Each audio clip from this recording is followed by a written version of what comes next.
Am I live? I'm live. Not got a very stable table for my iPad, but that's okay. We're gonna work with it and make it work. Let's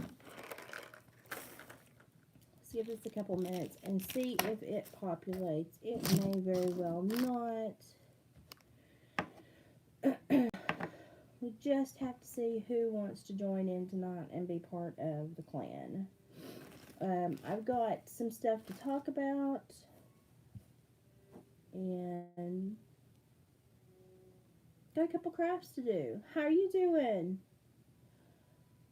Well, how do you do? We've got you back in the group. It's been a while since I've seen you, or maybe I've just overlooked you. It could possibly be me overlooking you. We are fixing to do some crafting and some talking.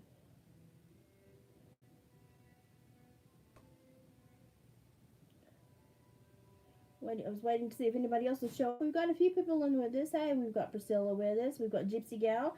How are y'all doing? So what I thought I would do is I'm going to paint this one that I distressed and did the patina on first. And then we're going to talk about some stuff. And the thing that I've got is just basically Waverly chalk paint white, because I have other paints that I can mix with it to change its tone if I want to, but I don't know if I want to. I have rested all day. I feel so much better this evening. So I am trying to just get as much stuff done as possible. Hi, Denise. Good. I'm glad you're feeling good, Gypsy Girl. It's been the roughest week. It's been the roughest few weeks. Everybody's been sick. Everybody's been just antsy and irritable and hateful, and I know that holiday time is a rough time, just because of, I just painted my whole thumb and finger, just because of the emotions that everybody is going through, and all the stress and dealing with family, and but I swear I have met some of the gall darn meanest people in the last week. Well, I won't say I've met. I've had some people exhibit some of the worst behaviors in the last couple of weeks. And much like I've had to tell you all to create boundaries and to, don't let yourself be run over, I've had to create some boundaries and not allow myself to be run over.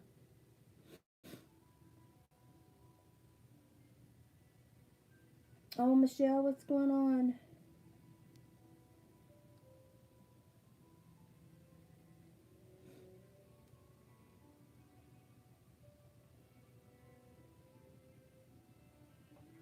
Well, Priscilla is country Christian, in case you haven't figured that out. So she's right here with us. She's just incognito. Does that make sense? She's incognito. I was going to pour some of this paint into here, so I'm not like trying to spill a butt ton of paint. I just am wondering if it is a good idea. I don't know. We're fixing to find out because I just did it. So last night, like yesterday, I had a day where I rested a lot. So I had a lot of time to be on the internet, and if I'm laying down, I try to, as a general rule, I try to check on my friends' pages, see how they're doing, and basically just, if I've not talked to them a while, just send them some energy and let them know that I'm okay, hope you're okay, and just check in. Okay, go ahead and show your link, Priscilla. Go ahead, that's fine. Um, so yesterday when I was laid down resting, that's exactly what I did. I spent my time and I checked on my friends because it's getting close to Christmas. And there's this one little person that I got assigned to. When my daughter was on the dance team in high school, there was one teenager that made it a very trying experience for the coaches and stuff, and she hadn't had the best home life, but she had had better than most. But she, at a very young age, had learned how to take an emotional hostage and to twist people to have to deal with her rather than to deal with things they wanted to deal with. And she loved to wield that power, and she loved to be a negative Nancy, and she loved to seep in her own anger and to make other people have to seep with her. And so when my daughter was on this dance team, I'm going to do like a shadow around her picture here. When my daughter was on this dance team, the dance instructor, because I was always there at almost all the practices, I would get off work and I would try to at least catch the last 30 minutes of dance practice.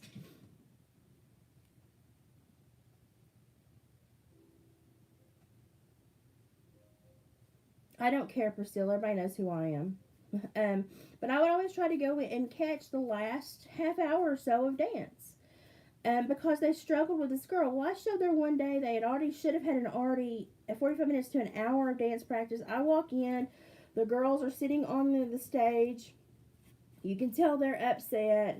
You can tell something's gone wrong. And I walk in my normal outgoing attitude, and I'm like, "Hey, ladies, what's going on today? Why do you all look so sour?"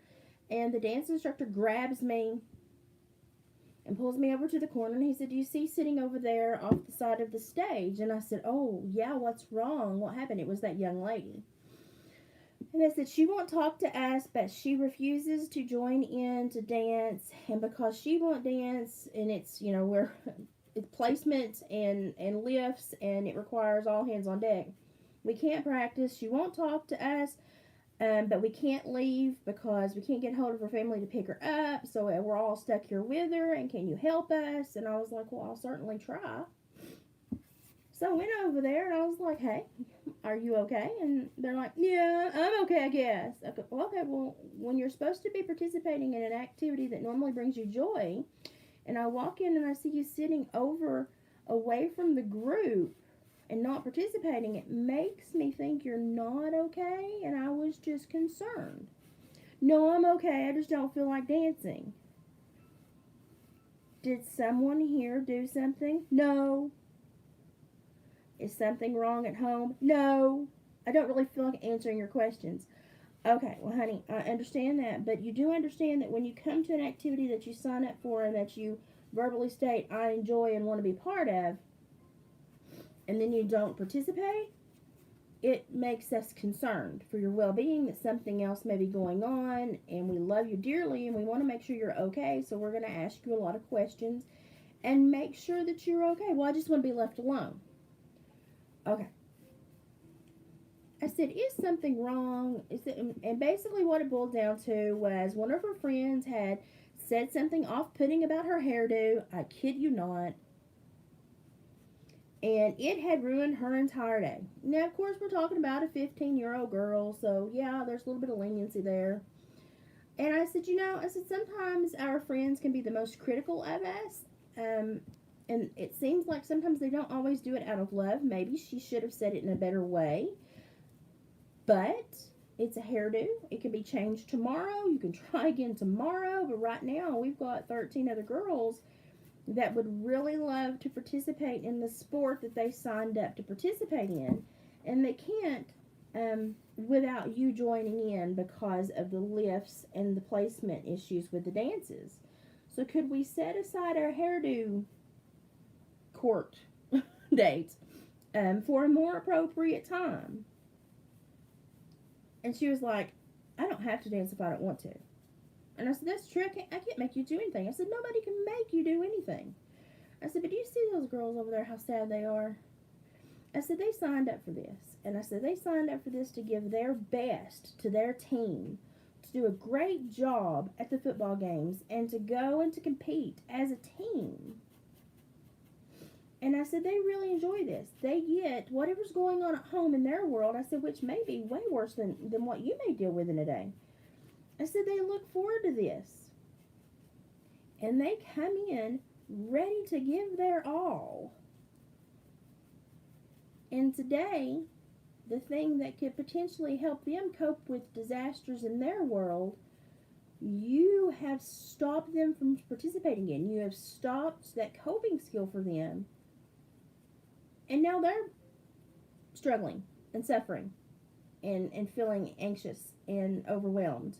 And I said, so by you feeling this thing and not wanting to deal with your feelings and emotions appropriately and stifling other people, You have caused 13 other people to basically suffer with you. And I said, is that what you came to dance to do? Well, no. I said, and you signed a contract that said you would always be appropriate here and give your all to your teammates and listen to your coaches. And I said, your coach is stressed. They think something is super wrong. They're wondering if they need to call DCS. And, well, why would they want to call DCS? I'm just having a bad day. I said, because, honey, you're presenting as though someone has wounded you to the point that you cannot come back from it. And that you're taking it out on these other people so that they see your cry.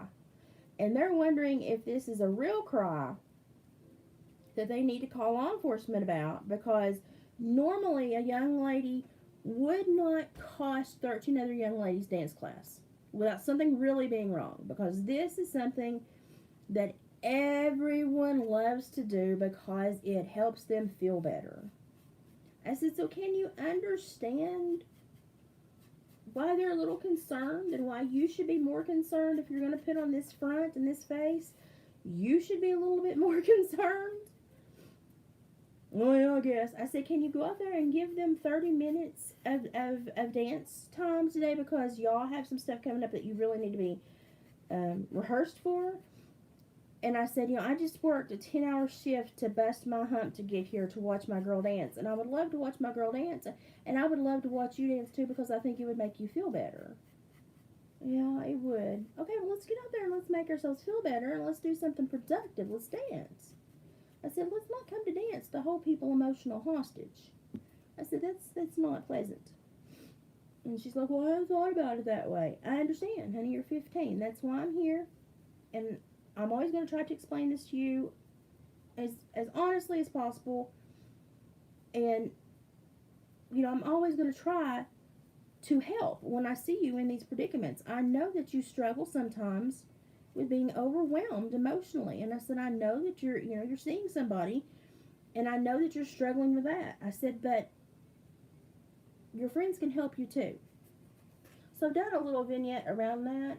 And what I'm going to do is I'm going to smudge the edges with my finger to pat it down and to drag the color a little bit more. Like you put on your eyes when you do your eyeshadow.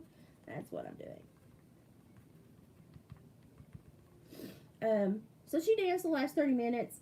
And after she even graduated from high school, she kept in touch, because when she would have super big problems to where her family would even be like, shut up, we can't deal with you.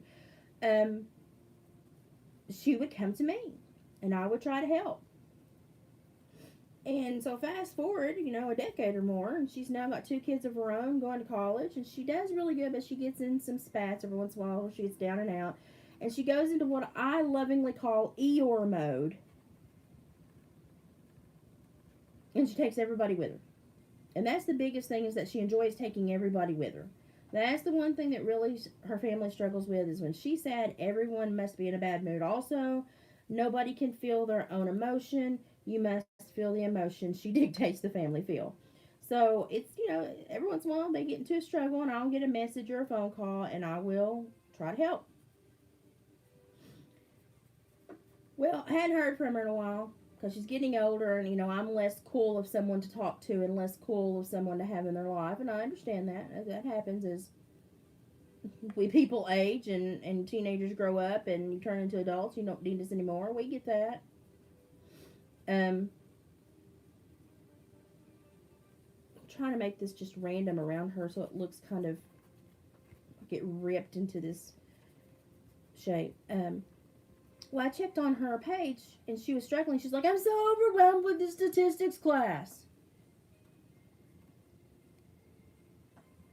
Okay. I can see you're upset. I know how she's upset. I know how she gets. So, here I am, gonna help you. Hey, sweetie, if you're having problems with statistics, take it as a positive sign, because here lately, statistics has simply, for the big tech moguls, become the new language of liars. And if you don't understand it, take it as a sign that you have an amazing heart and a good heart, and that you're a great person. And the struggle is okay. We can't all be great at everything. And, this is something I would not lose too much sleep over, And I was like, hey, bonus, you've got a great heart. We all knew that. Celebrate that. And she knows I'm funny. She knows I go to humor. It's not like we don't know each other at this point.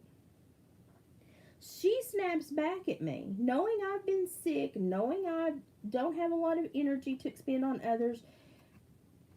She snaps back at me. I'm not having problems with the class. I understand the class. Fine. I'm not stupid. You come in here and say I'm stupid to everybody.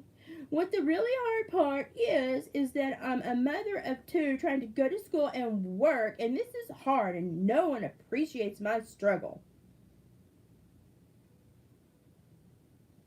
Really, because when I was in my 30s, I was raising two middle schoolers, working full time with a 3-hour round trip drive on top of that, and finishing my master's on campus. None of this calling in by Zoom shit.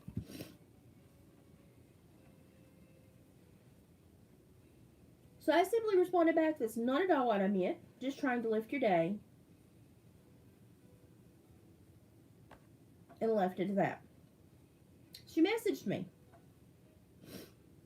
I don't appreciate you coming on my page and screw this. Call.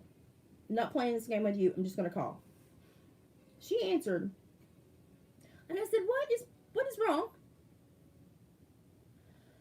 She said, well, you didn't respond in a helpful way. But I responded. That post had been there for 14 hours and no one else had responded, sweetie. I responded to let you know that I love you. No matter what you're going through, I love you. But I will tell you, in all honesty, it's getting harder the last few years. Because every time you have an issue, you set it up so that you can attack whomever shows you any kind of love or any kind of understanding. And I said, it's almost like a bait and switch or a trap. And I said, I'm kind of over it, to be quite honest. You're kind of over it. Imagine how I feel having to deal with everything I'm dealing with. I said, whoa, shut up. You chose your life. You chose your mountains to climb. You're going to be proud when you get this done, so don't whine about it now. Only you made the decisions to conquer the things you're conquering. So either conquer them or give up. Those are your options. But don't complain about it. You don't know how bad it is. Really? Because the bitch sitting here thinks she done it first. I think when you were probably in kindergarten through 4th grade, I was doing far more than you were. Actually driving on campus. I wasn't zooming them babies in, honey. I had to be there. I had to find babysitting. I had to have a child in a car seat next to me, rocking her with my toe so I could take notes and turn pages with my hands. I said that I was working 60 hours a week at least, keeping track of felons, driving 3 hours a day round trip because my job was so far away and I had to be home every night for my children, making dinner, doing homework, going to college on campus, none of this online bullcrap. And I said, I lived. And I said, I'm a better person for it. And I said, yeah, it sucked some days. I said, but it was nobody's choice but mine. And the pain I felt was nobody's fault but mine. But I got through it. And I'm a better person for it. But I didn't take it out on other people. And I said, you're taking it out on other people. I said, you remember we had a big issue with this in high school. I said, you are reverting back to some of your old behaviors. And I said, I'm concerned that you don't see this occurring and you're not maintaining your emotional health. And I said, we know where we go when we don't do that. I said, you know how dangerous it is for you. And it is dangerous for her. And she said, well, I knew you would respond. I said, so you knew I would respond because I love you, so you set it up so that you could attack somebody and feel better. Maybe. Well, that's inappropriate. That's mean-spirited. And that's not at all what I'm here for. I said, you're no longer a teenager. You are an adult. You are a mother. You're responsible for little lives. I said, you should be beyond this game of setting people up because you hurt, you want everyone else to hurt. I said, you should be beyond that. And I said, I, as an adult, am certainly beyond that. And I said, for all that I do for the people I love. I said, to be treated like this, I said, all it tells me is that you do not reciprocate the love that I have shown you and given you. And I said, I have basically been a tool that you could use to either feel better or to attack and let off some steam. I said, but I certainly have not been anyone that you respect or cherish. And I said, so I'm going to make a very easy decision today. And I'm going to tell you that I am no longer the person that is going to check on you. I'm no longer the person that is going to worry about your emotional state, because it seems like you're not doing that so that someone else will. I said, so I'm telling you today that you need to do that for yourself, that you are an adult. You need to maintain yourself as an adult.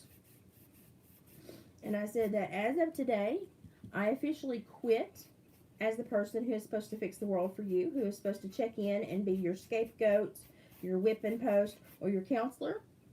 I said I cannot do all of that and maintain my health and my family and take care of me. And I said, for you to attack me the way you've attacked me today shows me that I have no respect coming from you. I said, so this is a dangerous environment for me to put myself in emotionally. And I said, peace out. I quit. What? I said, oh, I'm sorry. You get to give up on everybody, but nobody gets to give up on you. There it is.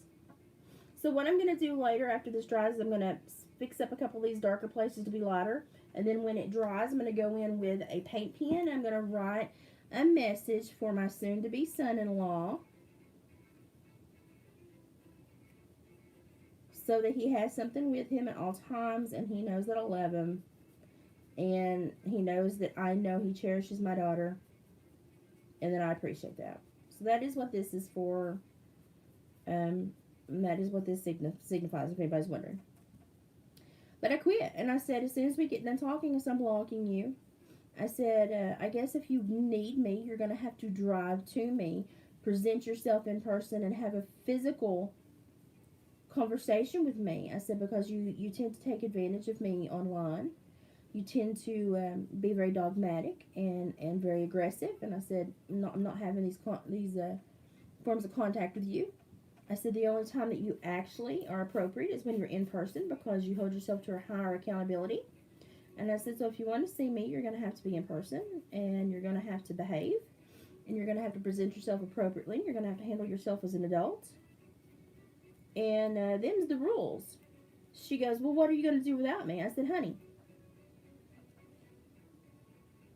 honey, I am so full of people that love me, that I need to check on, that check on me. I said, I'm not going to miss one person that does not reciprocate positive emotions. And I said, I would implore you to start choosing friends based on the fact that they will tell you you're being inappropriate, as opposed to they will support you through anything. I said, because this through anything bullcrap wears thin when you get old enough to know that there's so much more to life than holding people in emotional hostage. I said, when you get into the really hard years of life, I said, you will appreciate someone who can stay positive and bring positivity and a laugh and a chuckle to your life more than someone who brings dogmatic fear and emotional nihilism. I said, so this is your last Mama Liz update. This is all I can do for you. I wish you well, but I simply cannot swallow the toxicity you're selling anymore. I know my limits due to my health and what I have to deal with, and you crossed the limit today, and therefore I am done. And I hung up on her and cried, because I know she's going to screw something up. I know she's going to screw something up. But I also know that I can't continue to repair this for her. So that's where I am.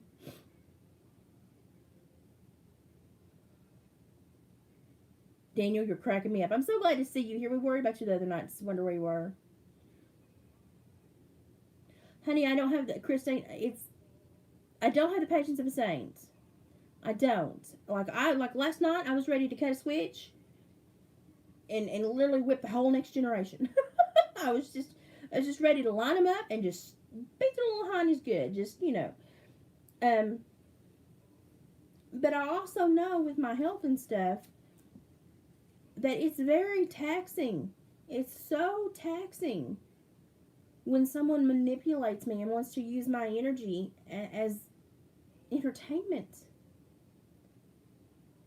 And it's like, I'm sorry, I can't do that anymore for you people. I have to focus on me, and what little bit I have left over, I have to give to my family. And I can't sit here and coddle you anymore. And you're freaking an adult with 2 children. Get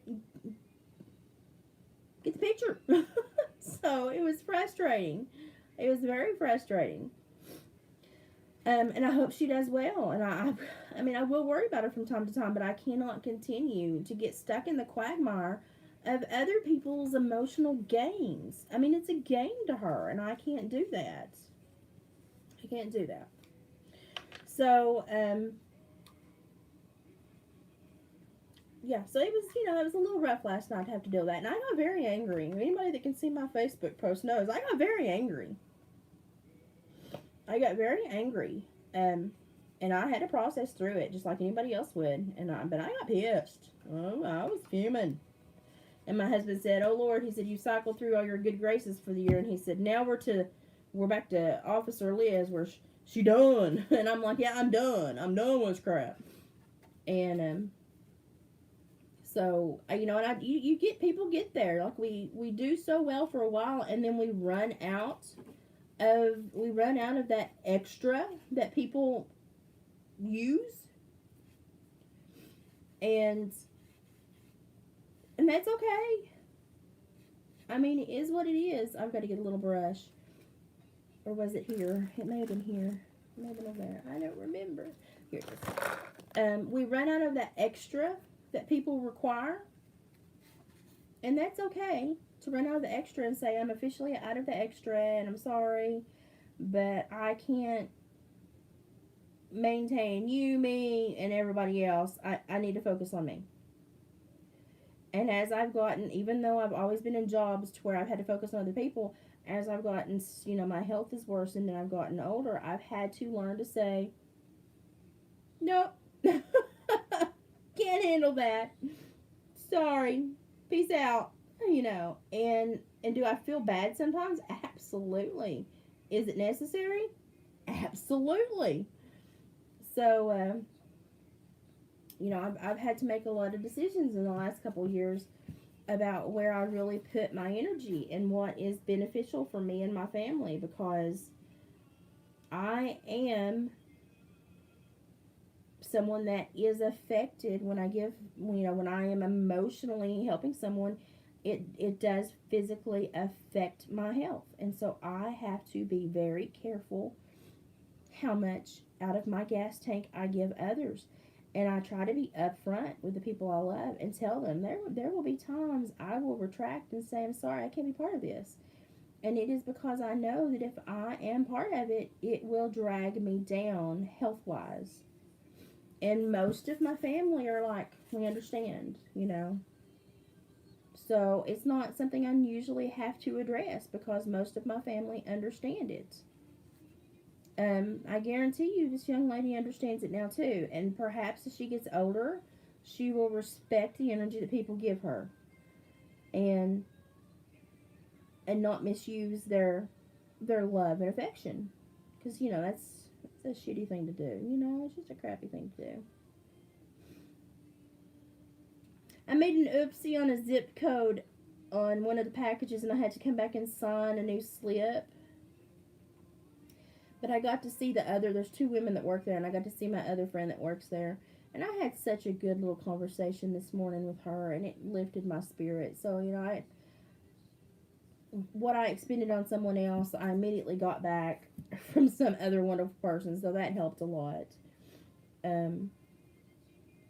I needed that. I think the Lord knew I needed that. That's why He made me write the wrong zip code down. Oh, and Priscilla, it was on yours. It was wrong zip code, and it got corrected. And guess what? They even let me change it to the PO box. So it all worked out. I love living in rural towns, small rural towns, just because of things like that. When everybody knows each other and things like that happen. Anywhere else that had gone to like the lost package, place, and you wouldn't have seen it for 6 months. And I love having a small town postmaster. It was it was such a good visit. Oh, hit them thumbs up. Yeah, I'm just talking to you today. I'm talking actions while I do crafts. But the one thing I wanted to share, I shared a video with you all in the community post. And you all know that I'm a research fiend. I want everybody to do the research. I want you to be well educated, well informed. I want you to make good decisions, positive decisions, decisions that are right for you and your family. And they may be completely different from the decisions I make for me and my family, and that's okay. But we all need to be informed and educated, and we all need to share information that we deem as important. So if you see something that's important, share. Link it to one of our old community posts or something and share it. But I saw this post where I'm not a terribly big fan of Matt Gates. I don't know. He just looks like a plasticine toy to me. There's something about him that I don't like, and I can't put my finger on it. It's just a vibe I get from him. Um, but I don't have any information or factual evidence as to why I shouldn't like him. I just don't get a good feeling from him. But he had been doing an investigation with this Representative Massey, who is like a huge research nerd, and he keeps an eye on everything. Well, they had been watching the CDC and FDA's reports on the first round of testings after the vaccines were rolled out. And in the reports, it said that the vaccine efficacy was 92% on people that had previously had the virus. And just lo and behold, that Mr. Massey, he said, I'm sorry, he said, I don't think that's the same number that I read on the online report. Let me go back and double check. Thank God for people who have brains like that. He went back and checked, and lo and behold, he was right. The efficacy was listed for people that had previously had the virus as -7%. So he did a phone call, and he recorded the phone call, and they were like, "Thank you for catching that. Of course we'll correct it. We want everything to be on the up and up, and we're just amazed and thankful that you caught that." And they act all thankful and stuff, and like how they would not want this to get out with inaccurate information.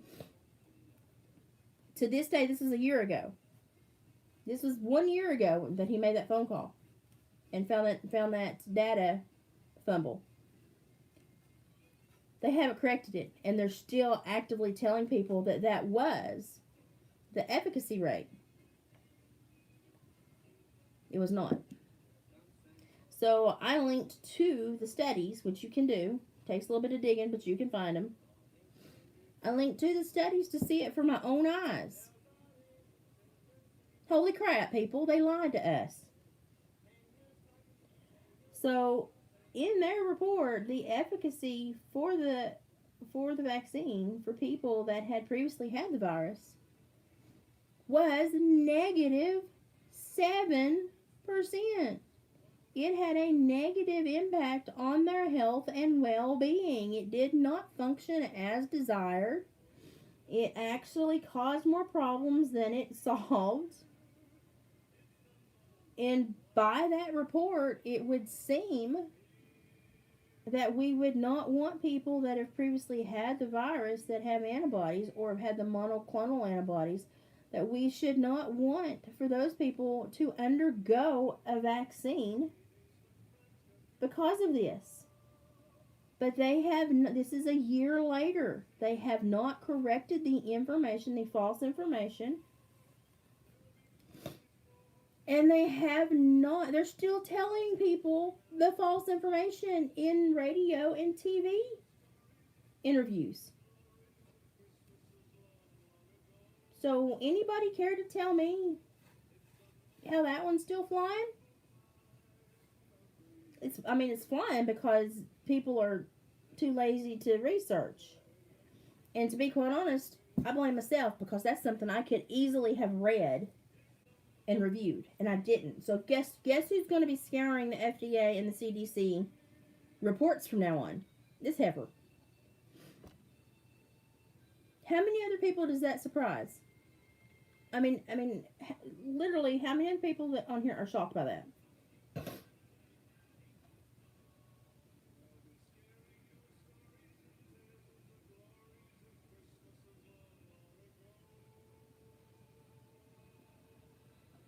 Bless your heart. You know, and there's a lot of questions. There's a lot of open dialogue to be had around these vaccines and the spike protein and keeping an elevated spike protein level in people's bodies. There's a lot. There's a big discussion to be had with a lot of nuances. And I look at it from the sickest of the sick perspective because that's who I am. But the one thing I do want to know is that when my government and their agencies publish papers that when there is an accident, on purpose or not, when there is an accident and the wrong information is put out, I would certainly hope that they would correct it and then not repeat the incorrect data for another 12 months, because that data is affecting the decisions people make about placing this substance in their body. And it turns out they could have been informed incorrectly. And some of the people that took the jab and passed away would have potentially made a different decision had they had the correct information. And y'all, I'm not opposed to everybody making their own decision about this thing. I mean, the only person I want to be able to control the decision over is me. You control the decision over you. But I certainly want everybody to have as much information as possible so that you can make the best decision possible for you and your family. And I find it absolutely atrocious that a government agency would have been made aware of a falsehood in their statement, a mistake or a falsehood, and would have chose to not correct it for another year and still use the faulty numbers to represent data to coerce or sway people into participating in this medical research that's going on currently. And I'm just losing day by day. I am losing faith in a government that a decade ago I would have said, we make some mistakes, but on the up and up, I think we try. I'm getting to the point where I don't think we try. Getting to the point where, after the statement from the president yesterday, I don't think we try. Daniel, nothing surprises me anymore, I'm telling you. And if you see that again, please take video. Well,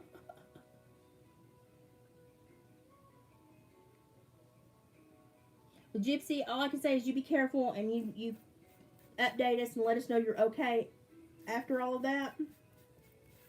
As I explained last night on the live, medically, I am not someone who should take these. After I did the research, and of course they scream for anyone that is autoimmune, has autoimmune issues, take the shot. But once you do the research and you realize that it changes the spike level protein and it attacks certain aspects of your immune system, as Dr. McCullough made me very aware, the people that they say need to take it are the people that are potentially the most hurt if they do take it and should not be taking it. And even my own circle of specialists and stuff, when I've asked, do you think this is something I need to peruse a little bit harder? And they're like, you have to make your own decision, but because of your autoimmune issues and your reactions to previous vaccines and the way that your body reacts with inflammatory responses, we would not recommend that you do this at this time. We would recommend that you await more research. And I was like, okay, well, that sounds logical, and I'm okay to await more research. But it's getting more hostile. This is my husband's parents with Lane and Kaylee on their wedding day. I'm gonna hit these with a sanding block to make them look a little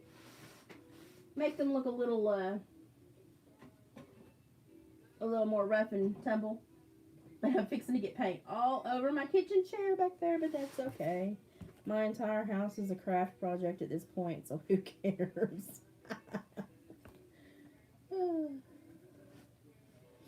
Yeah, it's going to a one world government. It's going to the federal authority is the only authority.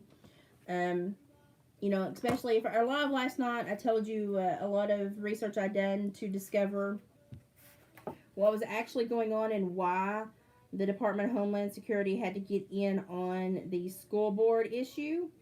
And it was because they were trying to hold all of the responsibility and authority, they were trying to hold it at a federal level and not let it go back. And when parents started requesting that it go back to a local level, that's when you started seeing a lot of the calls and a lot of the problems, and Merrick Garland come in stomping like a big old brass heifer. And as you read on, it's you read at the same time that this was at the same time that they were attacking the parents for having issues with school boards, was the same time that they were investigating and logging these people as terrorists, was the same time that there were a lot of local areas learning and taking advantage of the fact that they could sue to get their authority back to a local capacity. And so their response to those people that wanted their authority back to a local capacity, because they were not getting any feedback from the feds or none that they felt was positive, their response was to then attack any small entity that was asking for the power back. And it just so happened that in Flyover America, it was parents upset with school systems because they were going to report issues and they were told that they were having to send emails or leave voicemails at high-ranking officials that never returned their calls. And they were like, I'm trying to raise a child. I'm trying to get feedback on my child's education, and I can't even get a call back. We need this back at local level. So that was when a lot of small Flyover America started saying, hey, we're going to sue to get back our local authority. And lo and behold, that's when Merrick Garland said, okay, let's start watching these parents. They could potentially be terrorists. And so a lot of parents that are just hardworking Americans, never even had a traffic ticket, now have files just like terrorists do. There's something on my porch. It just went thunk, thunk, thunk, thunk, thunk. And I think it's either the dog that got like dumped on my road that I've called the sheriff's department about 5 times, or it's a tomcat I don't want there, or maybe a black bear. So everybody cover your ears for a moment because I'm going to scream at whatever's on my front porch, okay? You ready? Cover your ears. Get out of here! Go! I am a delicate flower. I'm too lazy to go investigate and have to pack a gun outside and a flashlight, so if it makes another big noise after that and it thinks it's going to stand up to me, then I'll go out and see what it is. Don't I have a nice houndsman voice? That's my voice I learned when I was hunting with dogs in my childhood. I can sound like a man like in 5 seconds. My husband, when I squall, he's like, you just scared everybody in a 10-mile radius and they all think I'm married to a man. And I'm like, good, that's what I was shooting for.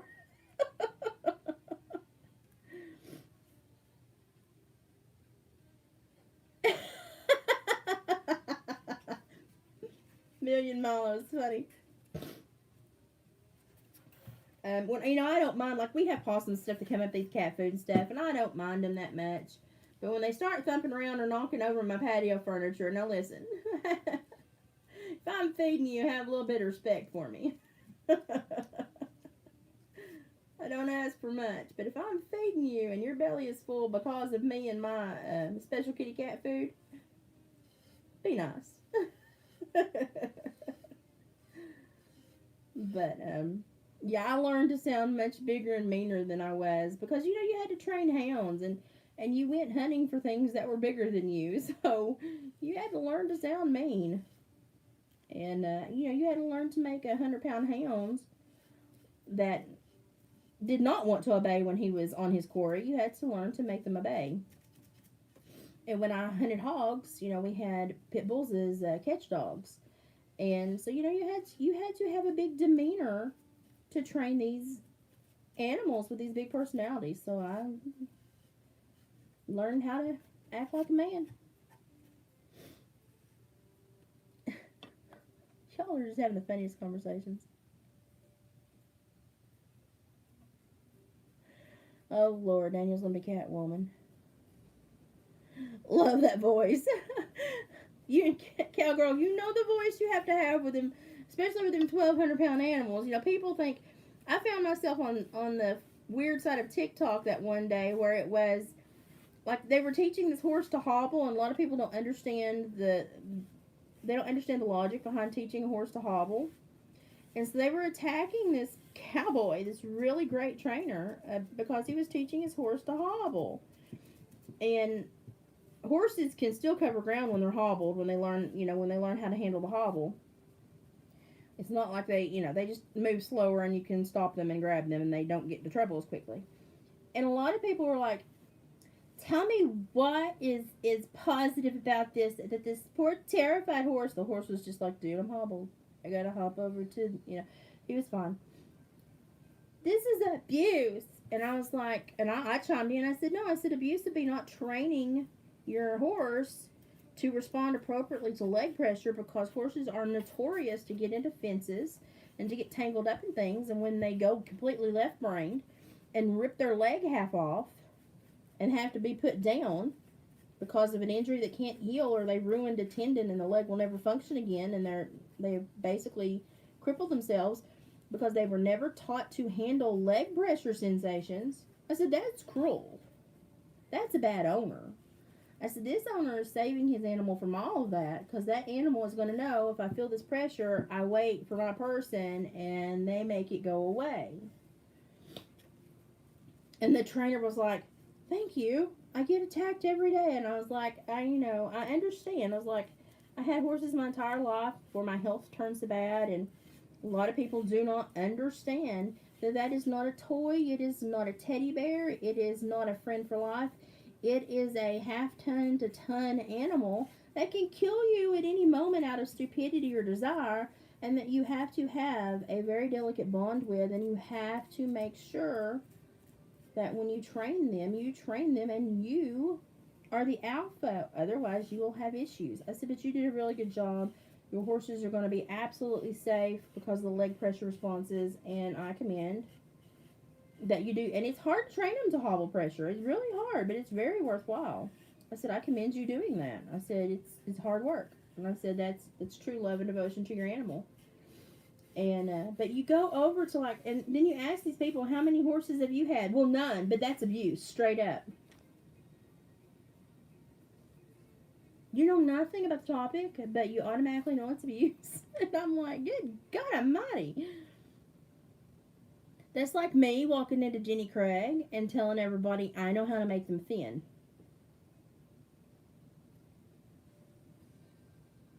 Have you ever been on Jenny Craig? No.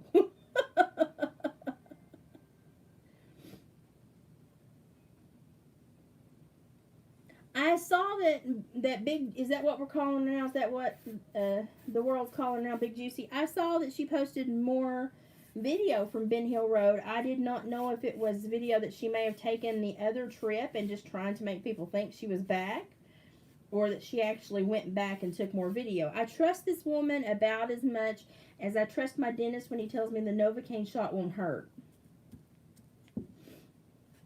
Um, I trust that woman about as much as big girl sizing for department stores.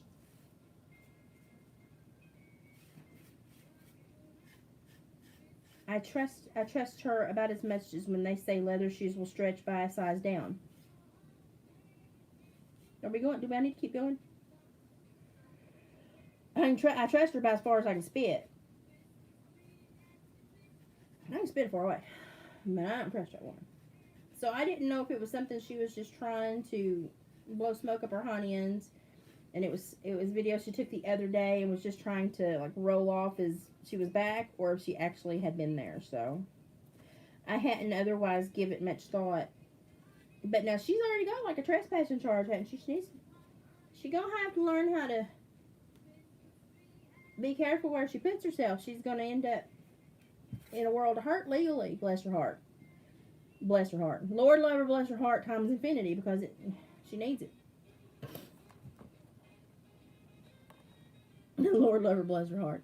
The other day I smashed my finger and said, Jesus, Joseph, and Greta Van Fleet. And my son stopped and looked at me and said, where did that come from? And I said, I have no idea. But it came out as though I'd said it 500,000 times in my life. So we all had a good chuckle over that. I never know what I'm going to say when I get upset or flustered. And half the time, I'm like, I need to write that down. And I never do. And then I'm really irritated because I should have wrote it down.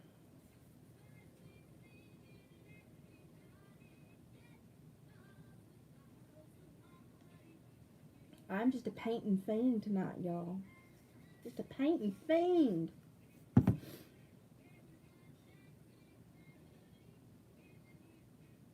I saw the Jonathan Riches. I did. I looked him up, and he is like point blank a legit institutionalized criminal. And if he's watching this, sorry, dude. I'm just saying. Yeah, I'm just saying what's true. You can get mad, but you can scratch your butt and get glad too. And if he wants people to not to talk about his past, well, he needs to wish in one hand and crap in the other. And do tell me which one feels that first. Because when you do such heinous crimes as he has, and you've sued people and you've taken advantage of so many people, the handwritten legal report was what cracked me up. It just cracked me up. I was like, man, that is dedication to stupid right there. That's just I've seen a lot, because, parole officer, but that just was like, I'm sorry. Take the time to pop open a computer and type it up, honey. You'll feel better about yourself. But, that man is, the word that comes to mind when I researched his stuff was imbalanced. We'll just say that. And not sure why people like that think that they need to put themselves in the positions they're putting themselves in, other than to say that the world has gone crazy and people that are really bad and have really black souls and really black hearts all of a sudden think they're Batman and Catwoman, and think that they're doing some service to humanity.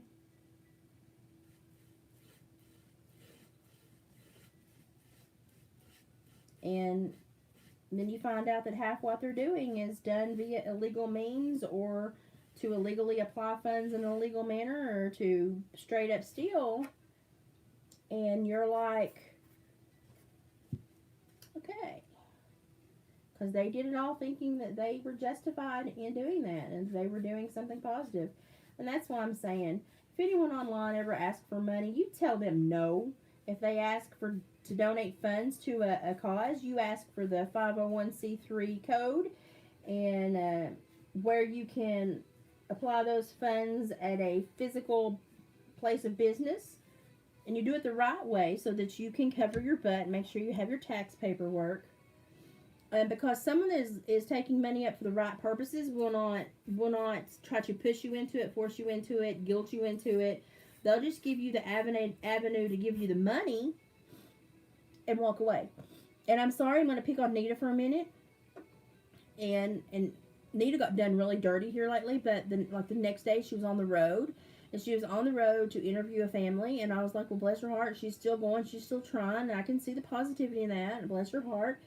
And then she goes, if I could just get $15 for gas, I'm not even worried about smokes. Okay, problem.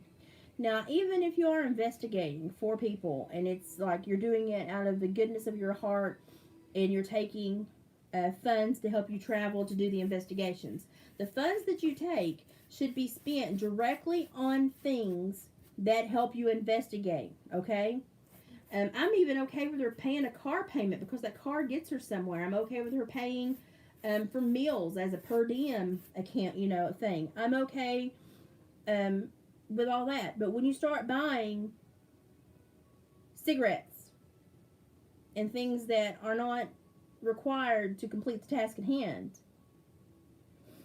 well, I mean, and that's great. She's got a job, and I don't care if she has a job or not. But when you ask people for money so that you can complete an investigative task, you should apply those funds to the investigative task, and you should not apply those funds to life choices.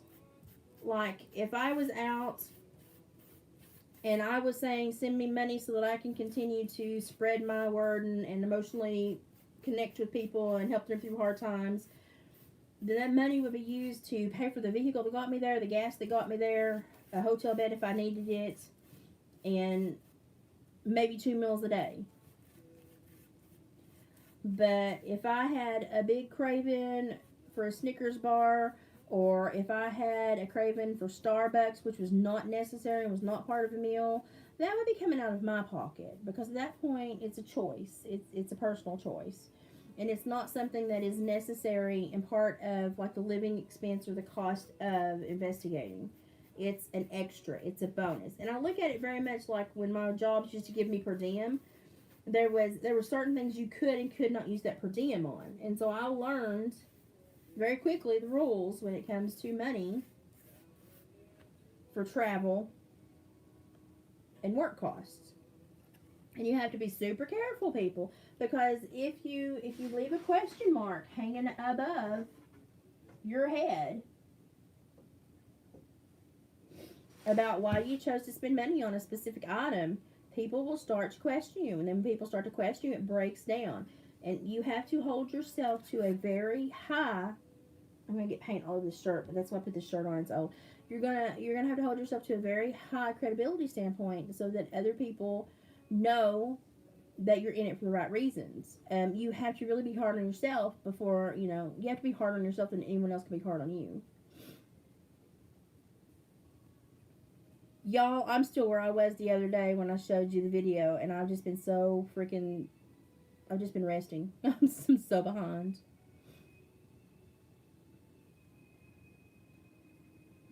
Gypsy's on a roll. She's put me to shame. Girl, I am so far behind at this point. So far behind. I'm glad you're on a roll. That's great. It gives me momentum. It makes me want to do it. That's great. And the biggest thing I'm trying to paint, because I've got to get them dried and I've got to get them distressed and wrapped, because my daughter is supposed to come in Friday. And that girl, she doesn't want to know what her presents are. She lives for the surprise. So I cannot leave any trace evidence for her to find, because she will be like, Mom, you ruined it for me. Gypsy, honey, if I had a ribbon, I would send it to you. Because at this point, you are winning the Christmas prep list. But I know better than to not get these done and to leave any kind of evidence as to what is wrapped, because she will be heartbroken if she figures it out. So here I am. Somebody's been super sick. Just chugging right along, trying to get it done.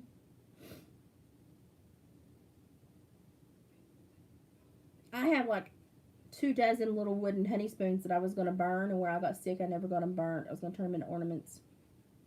What I may do is burn, like after Christmas, I may go ahead and burn them and have my husband drill holes and make them ornaments. And then they're just going to be like, $3 or $4 little thing. And I may put them in the store so that if you want something made by me for your Christmas tree next year, it'll be in the Etsy store and you can go grab one. I think I've got 20 of the spoons. And I was going to do that, put it in the Etsy store, and then everybody here got sick. So it did not get accomplished, as you can see.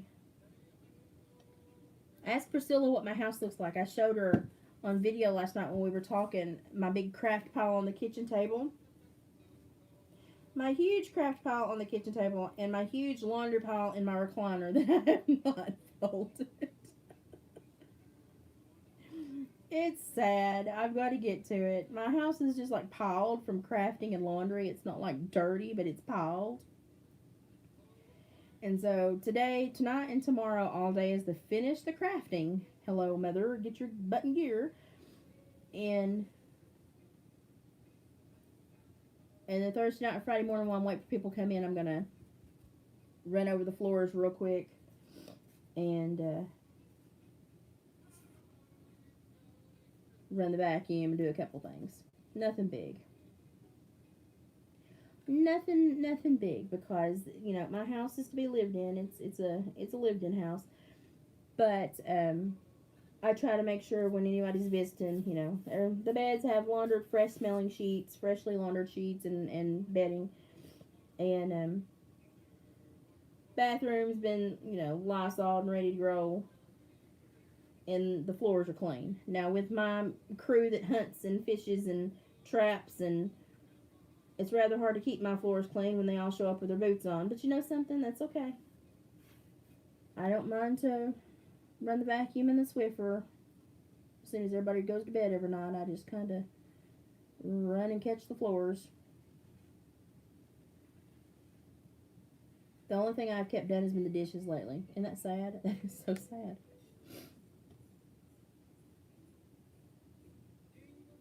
Oh my gosh, that was an epic deal, Gypsy. Like, those are the ones that, like, even if I don't like the shape they're in, I will find some way to turn them into something else because that's a deal.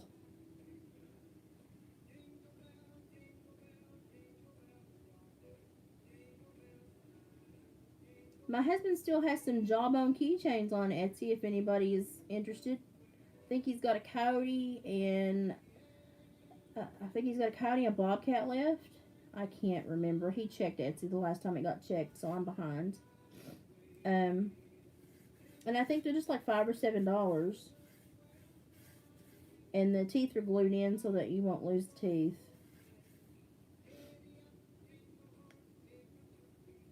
We've got a friend that has wanted our. We've got a lace raccoon pelt that's gorgeous. It's just the black points on it are just beautiful. And we've got a friend that has been there for us all year and has been just super helpful, and I mean just kept an eye on us because we've had a really rough year health wise. And her husband, the first time he saw that when we was at a festival where we had it up for sale, he remarked on how beautiful it was, and that he probably needed to save up some money and buy it. And so, me being the person I am, I just went and moved it to the back of the hanging line where they were hanging up. And then I told my husband not to take it anywhere else. And he forgot the other day and took it up to a store where he displays some of his work. And I said, "You bring that back home." And he was like, "I'm sorry, I forgot. And so they don't know, but they're going to get that ginormous laced raccoon hide that they loved. And it's really pretty. It's made on dowel rods. It's on a dowel rod frame with black leather lacing. And it's a raccoon pelt that the black points on it are just beautiful. I mean, that was a beautiful animal. It was a beautiful animal. We've got a coon out there now that he's had people in a bidding war over because it's got a blonde tail. It's just as dark as can be, and it's got a blonde tail. I will say the only thing I did do, I did a Walmart pickup order, and I did make sure. I don't care how old my children get. I will always during Christmas have in my home a cookie making station and a gingerbread house decorating station. And so I have both of those things ready to go. And I don't care if they're 45 when they come to my house. I will have a gingerbread house kit and a cookie making station going on. That's just gonna happen. So I am prepared for that. I've done more, I guess, than I think I have. I just felt like I haven't done as much as I need to because I've been puny. Gosh, yes, those Christmas color books they used to have were the thing. I'm telling you, that was my favorite part of Christmas when I was little. And when they used to have that coloring contest so you could color Santa and send it in. What happened to all these great little, just tiny things that just made the year? I donated to the Shop with Santa earlier this month, and for the kids in poverty in the area. And they used to have a big a big telethon that went all day, and it only lasted like 4 hours the other day. And I was like, this used to be an all day event, and like the community would like stop by and bring the announcers food and snacks and gifts, and I don't know, it just seems like we've lost our joy. It just seems like we've lost our joy. I just want people to find that joy again. I force myself at least twice a week to watch a Christmas movie in the evenings during December. Because if I don't, at my age, if I don't force myself, I will literally forget that it is Christmas time. And that little warm fuzzy that the movies you love give you. I will completely overlook that and forget about it. And so it's like I make a pact. I look at Oscar and I'm like, it's Christmas movie season, Oscar. We're watching Christmas movies. And so a couple times a week we try to sit down on the couch and enjoy a Christmas movie. And it's kind of mine and Oscar's thing now because we're the only ones home most of the time. And he loves it when I get that blanket. He knows I'm getting ready to cuddle up and watch a movie with him, and he just loves it. It's his favorite time. He feels super special when that happens, and I get so tickled with him. Now, after I paint these, what I'm going to do is I'm going to hit them after they've dried. I'm going to hit them with the sanding block just a little bit to distress them. That's why I'm not being super perfect as I'm painting them. Remember, I told you all perfection cannot be maintained. Do not stress yourself out trying to get it. I'm going to hit the sanding block and distress them a little bit. And then I'm going to put another layer of Mod Podge over them, or I may just do a spray sealer. I don't know. It depends on how pretty it is outside one day and if I want to sit here and do this again or if I want to just go outside and spray something for 20 minutes. Just, we'll see where I land. It's actually been kind of warm here toward the end of the afternoon, so I may do something outside. And then they'll be done. It's just taken longer because I have just been so freaking puny. And if my hands are not working, I cannot do this. As I'm sure you can imagine how difficult it would be. So, last night was the first night my hands were just super still after the flare that I had. So I knew that if they were still this morning, I needed to jump on and get this done. Because painting, people always think painting's quick. It's the most time-consuming, tedious thing ever. And like, honest to gosh, I hate painting. I really do. Which is mostly why my house needs to be restained. But I'm going to hire somebody to do it next spring because I know I can't. And if I start it, my husband will think he needs to help. And then all of his free time will go into that back-breaking work. And he works so much, I hate to create more work for him. So I will just hire somebody to do it.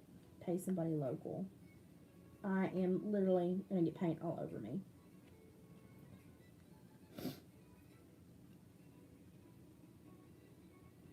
I love that when I go back, I catch y'all's conversations, and y'all are just like really good friends. Tomorrow, after I get these painted and these are drying tomorrow is to finish up my gnome days. I've still got 2 gnomes to make to put in the stockings. All the dogs' gifts came in. They're covered. The dogs are great. I have got literally like 10 things supposed to arrive in the mail tomorrow, oddly enough. And then I will pretty much be done. I just did like candy stocking stuffers for kids this year because even though they're adults, I'm still going to treat them like children in some ways because I enjoyed that. Even when I was, a young adult, my parents would allow me the 5 seconds to act like a kid again. I really appreciated it. So I ordered their favorite candies for stocking stuffers, and so now I'm just waiting for all my deliveries to come in, and lo and behold, I don't know how I got them all scheduled on about within the same 48 hours. But apparently that's a skill I have because I don't know how I did it. But my husband just kind of wanders through the house and Christmas happens around him. He's not quite sure how it happens. He just knows that I take care of it and it happens. So, and I think that's the role that most men play in Christmas around the world. I've got a couple things that are delayed too, and I'm hoping that they show up. They're smaller items, so they're not super important. They're the last minute things that I could have gone with or without. But I don't know how I got like everything within like the same 45 or 48-hour window this year. I have no idea how I did that, but I did it. After this one, I've just got one left. Y'all, this is getting tedious. You can tell I'm painting. Yeah, everybody, yeah, if you need good vibes sent your way, make sure that you put it in the chat so everybody knows. And so that we can get the prayer circle, the phone tree, and everything enacted to make sure that we get good vibes going to you. You know, energy, whether you believe it or not, you send to people energy, it helps. It's a big deal. So make sure if you need us to be sending you extra thoughts that you put it in the chat.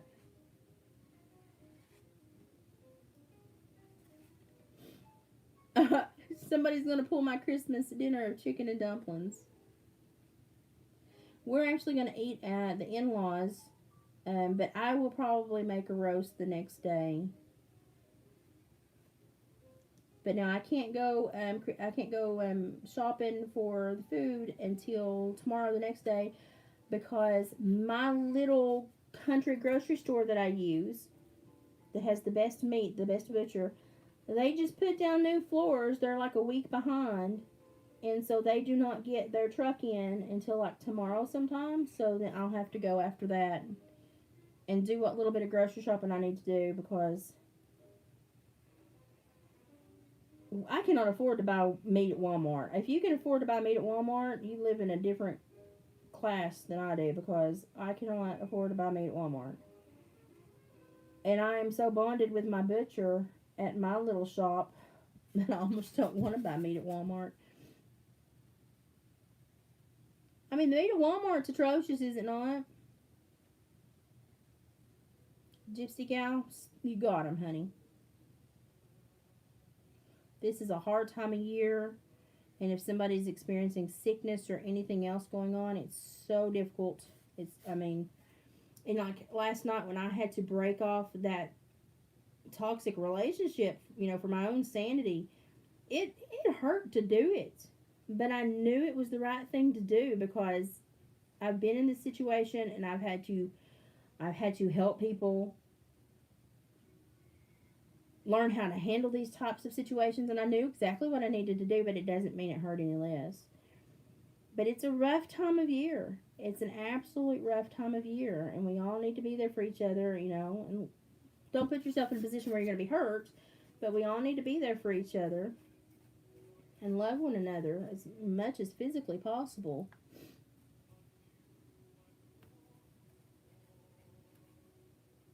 I think that's something that society has just forgotten how to do, is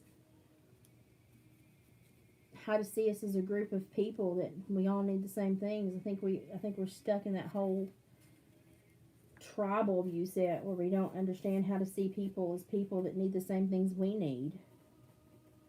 We see them as something more than human or something less than human, but we can't see them as human. And that boggles my mind.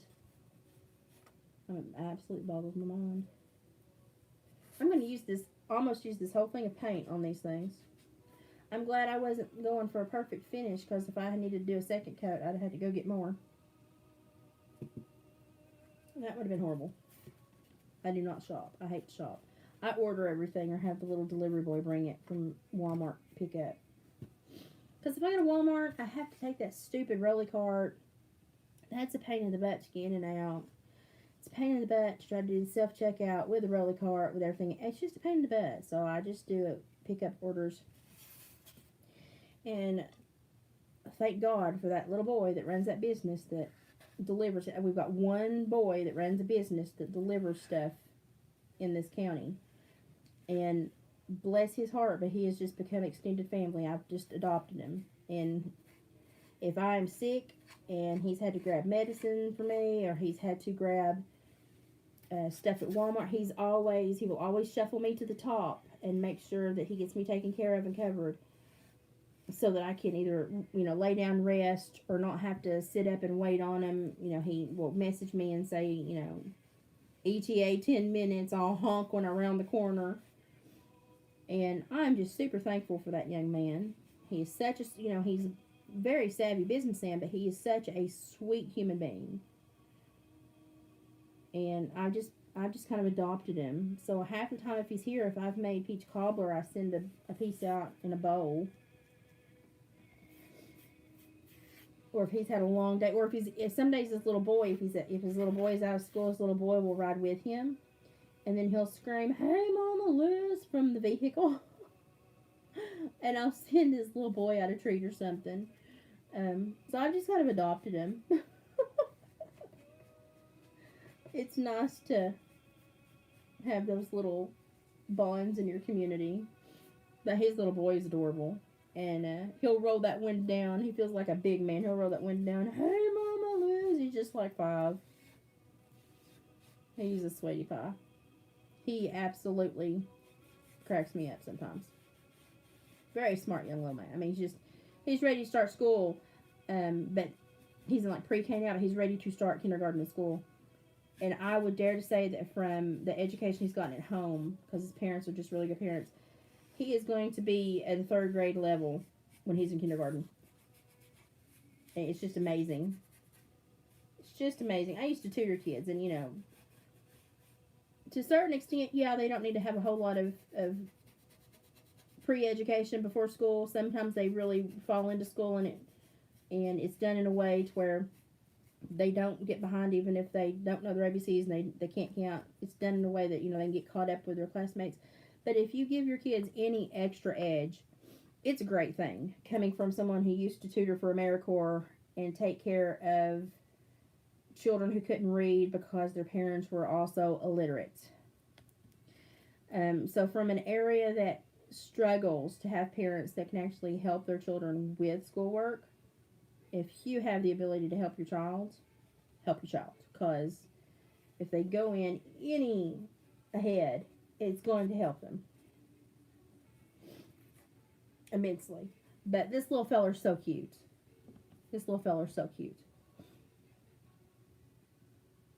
I'm a Mama Liz to a lot. Yeah, I have a lot of bonus children.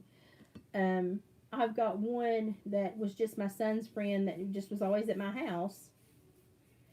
And he was the little wiriest, he was the little skinniest little feller. I would just feed him all the time because it was just the way he was made, though. He was just so skinny. He is now 25, 26, 25, 26. And he was a little older than my son. My son, we started him early in school. And I nicknamed him Ricky Tikki Tavi out of the book, with the mongoose. And to this day, if he stops by my house, I don't care if he's got his wife with him or not, I'm like, "Hey, Ricky Tikki Tavi." And if he hears that my health has been super bad, he normally stops in and checks on me. And, he shares life goals with me. Like, the first time he bought his own vehicle, he drove by to show it to me, and he was so proud of himself. And, when I got out of the hospital a couple years ago, he came and sat with me for 2 evenings. One of my bonus kids was actually an EMT that took me to the hospital the last time I was hospitalized. I hadn't been so sick, and I hadn't ever had an ambulance ride, and that was the first time, due to all my illnesses, that I actually had to call 911. And I was actually blacking out because my pancreas enzymes were so toxic that I was septic. And I spent a couple weeks in the hospital that time. That was a bad go around. And the last thing I hear is David telling me they're here, and I hear the door open because I'm coming in and out of consciousness. And then I see a neon glove grab my hand, and it says, "Mama Liz, I'm here, I gotcha." And in my brain that is not functioning correctly, I'm like, who in my home is wearing neon gloves. Because I was like, who in my family would wear neon gloves? And then I looked up, and it was my little bonus child. And we have a thing, we would watch Golden Girls together. And so when we would get irritated with each other, I'd be like, Blanche, go get me a water out of the refrigerator. He'd be like, Gloria, shut up. And so we would just call each other funny names. And if I was making dinner, he would like narrate the dinner in like a senior citizen. That was the joke between us. And I looked up, and I said, Blanche. And he started laughing, and he's like, that's a good sign, guys. I guess because they thought I was crazy, but I knew who he was, so he was comforted by that. And he drove the ambulance. He was the ambulance driver and the EMT, and took me to the hospital. And then he hugged me before he left, and he was like, I'm going to be thinking about you. I'm going to be calling Lane later. And I was like, okay. And I stayed for a couple of weeks in the hospital that time. And there for a while, I was just in and out of the hospital every little whip stitch. It was super annoying.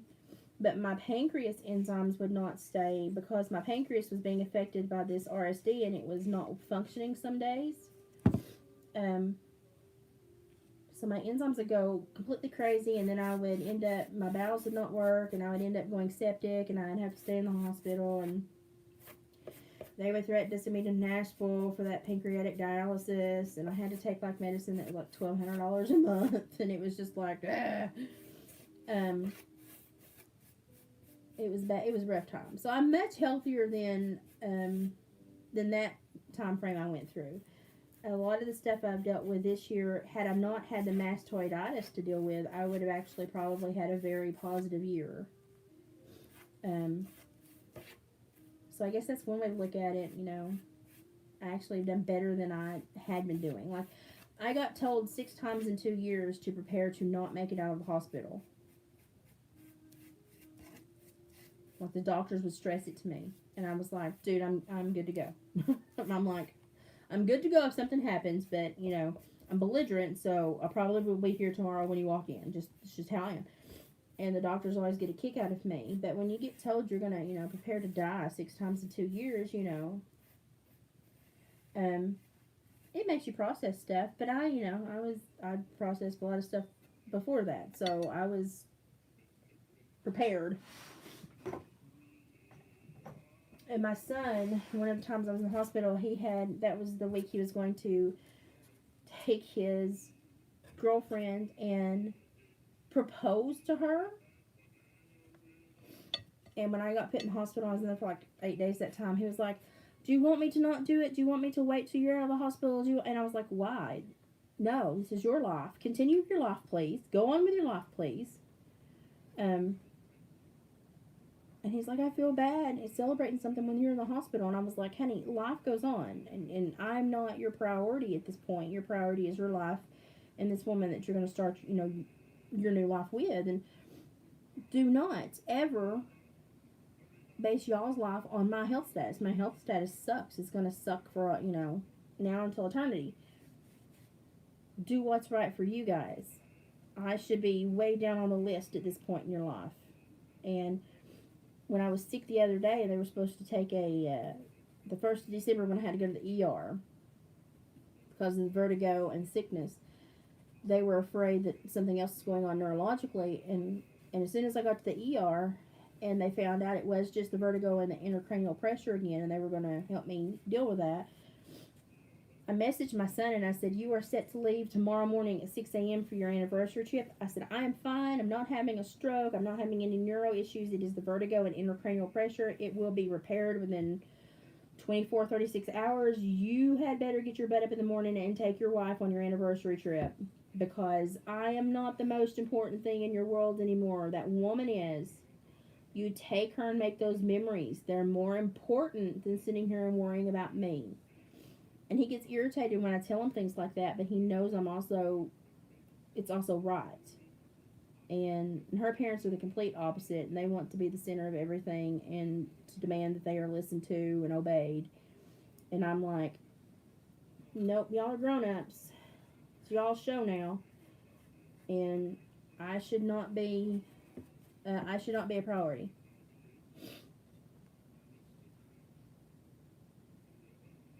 Christina, and my kids are great kids. My daughter, I swear to Jesus, was the most trying little thing the last few weeks before she left for college. I don't know if it was just she was so nervous that she was just taking it out to everybody accidentally, or if she just really wanted to make life absolute heck for the last few weeks of her time in our home. But I looked at her one day and I was like, is this going to turn into one of those true crime documentaries about, they finally blew up, And I said, because, honey, I said, you're making me wonder who's going to kill who first. And so it was tough there with her for about a year, because she was focused on her education, but then she had a lot of anxieties about making that break and becoming her own person. And when I would try to push her, she would get mad at me. But I had to push her. I could not allow her to sit back and not do what I knew she wanted to do and what would make her happy. I couldn't say, okay, oh yeah, sure, you can totally cheese out on this one and regret it for the next 25 years. I was not about to allow that to happen. So I told her, I was like, if I have to knock you on the head and gag you and tie you up in the trunk of the vehicle, you're going. So just prep yourself, honey. And once she got there, she was fine. The transition was fine. And I knew it would be. She's one of those that once she starts something, she has to finish it. But it's just she got worked up into a tizzy and allowed it to override her goddamn common sense. And but she graduates next May, so woohoo, we did it. And then she'll go into all the medical stuff. She'll do the final medical years of her vet degree. But I mean, on the most part, oh, my nose is killing me. On the most part, I am blessed with wonderful children. I've got paint and my nose is dripping, and whew, this is the last one, y'all. This is the last one. I'm so excited about that. I'm so tired of painting. And this is Lane and his wife at the lookout they go to every year. It's where they started going when they were dating, and it's the lookout they go to every year to take a picture. And so they're going to have a picture there. The hope is they'll have a picture there every year of their marriage. So I thought, well, that's a special picture. I'm going to put that one in a tray. So I was going to save a tray and make me one, but then I decided I would make it, the kids, since they're couples, I would make them each two so that they could pick which one they wanted, and ownership over something when you're in a relationship, you know how they get stressed every once in a while. So I made two, and then I decided, well, I'll make one for each set of grandparents. And then I didn't have any left, so I'm going to have to order more. So, Priscilla, I'm going to be doing another tray order to make more of these things. But I have decided the ones that I make, I'm probably going to stain. And since I'm just going to make one for me, and it's not going to have to be an assembly line project, I'm going to stain it. I'm going to wood burn it. I'm going to wood burn it, put the picture in there, stain it, seal it, and it's going to go on my ottoman for all of my remotes and stuff that I lose, or Oscar knocks off the ottoman when he decides it's where he wants to take a nap, because that's just what Oscar does. Oscar is likely going to go live with Haley next year when she relocates to Georgia. So if he goes down there and it doesn't go well, then obviously he will come back to me. If it stresses him out in any way, then he will come back to me. But he loves his girl so much that I think he wants to be with her, and we need to try it. Because that is his person. So we're going to try it and see what happens. But my health has been so bad, it will actually be, if he gets down there and he likes it and stays, it will actually be a relief. Because there have been a couple days I've been so sick, I've been afraid that I was going to have to board him, which the lady I board with, he loves to go see her. He loves to go see Cheryl. He loves to go spend time with Cheryl. But it's expensive and it's stressful. And, he needs to be home, and it worried me. So this is, if it works, it will be a relief for me.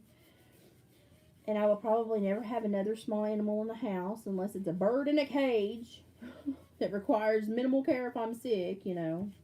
Can sit by the kitchen window and squawk at the outside world and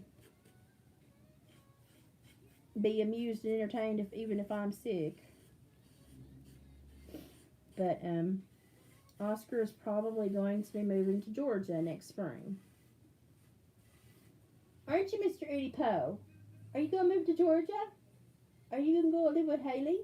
You going to go live with your girl? He's looking at me like, my girl? I've been warning him for the last couple of days that his girl's coming home because I have to prepare him mentally and emotionally that his girl's coming home. Because he doesn't believe me, and so if I find that if I tell him repeatedly day after day, he will finally be like, okay, and so when she shows up, he's not in absolute shock. Because sometimes he's in absolute shock. It's hard on him. He's getting old.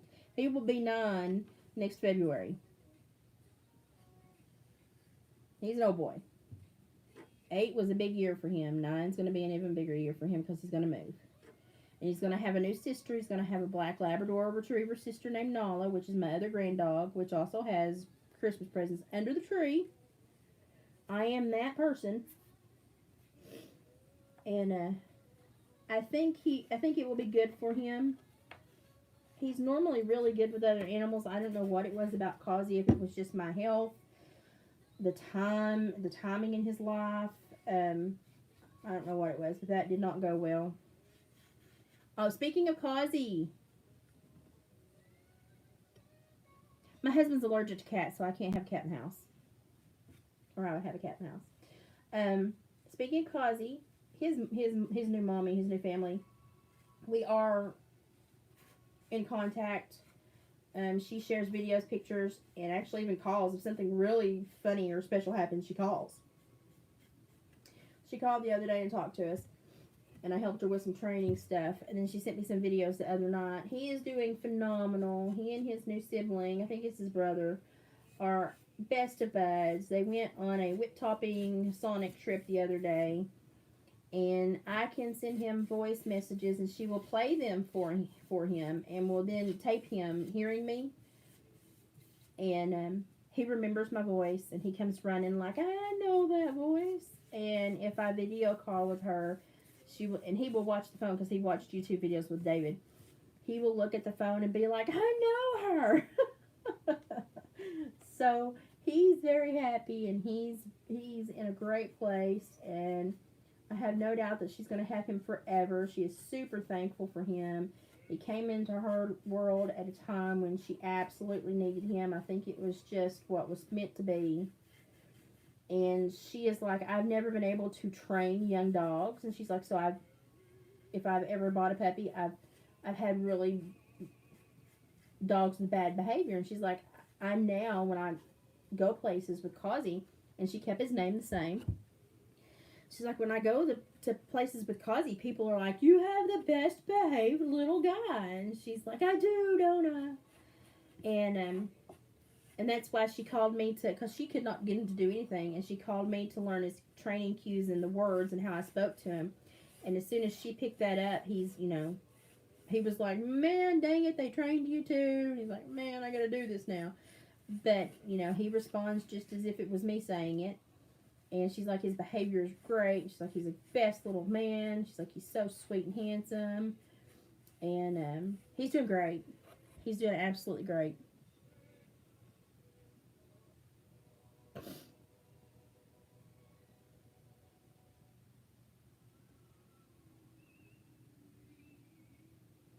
Oh, that's something. When I went to college, I sold my horse that I had bought for $400 that I had worked up, trained, trail rode.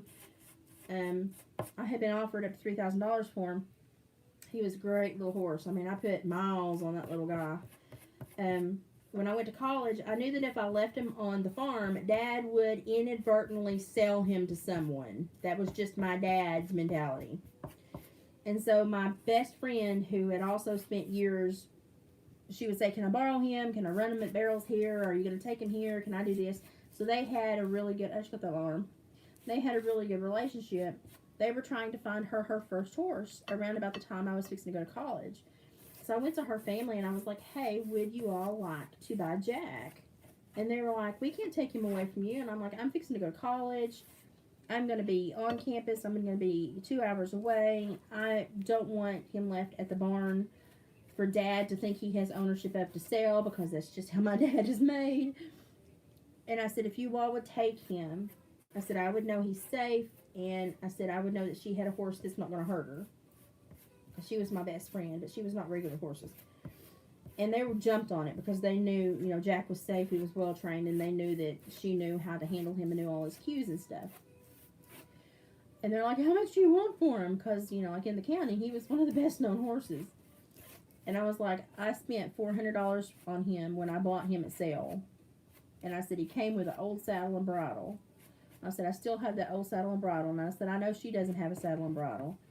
I said, so I will sell him to you for $400 with that old saddle and bridle. And they're like, he's worth so much more than that. And I said, yeah, but I want him to be safe and to know where he is and to know that he's taken care of and to not know where he's at. And they bought him, and she had him.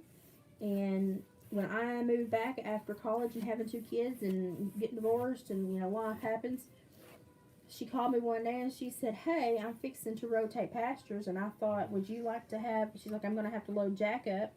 She's like, well, I've got him in the trailer. Would you like for me to drop him off at your barn so that your kids can ride him for a while? Because my kids were starting to get to where they were riding. And I only had a 3-year-old, and my 3-year-old was great, but you don't want kids on a 3-year-old that much. And she's like, you can just hang on to him and let the kids ride him, and then later we'll swap back, because she had just had a baby. She's like, later when mine gets ready, we'll swap back. So my kids learned how to ride on the horse that was gave me my training name in the area. And then when my kids got done learning how to ride and got moved on to bigger horses of their own, we sent Jack back down to her farm, and her kid learned how to ride on Jack. And Jack was just everybody's horse. And he lived to be 37. He died almost 6 years ago. And I have part of his tail they cut off for me. And but he was like everybody's horse. He was just, you never knew whose field he was going to show up in, because he was just like everybody's horse. And then I had a miniature Jack that was trained to cart, and that was very well trained. And they wanted to do the nativity up here, so for 7 years straight, they would come get my Jack every evening, and he would go do the nativity at the church up the road, and then they'd drop him back. And they were like, he's the best little thing. He does the petting zoo, and they're like, he's great. And the guy that hauled him up there and handled the other animals, I trust him completely. So I was like, and his name was Stormy. I said, just take Stormy and use them as you need to. And we kept him until the kids had outgrown him, and he was standing at the gate and cry for the kids to come play with him. And then we found him a new kid to go play with. So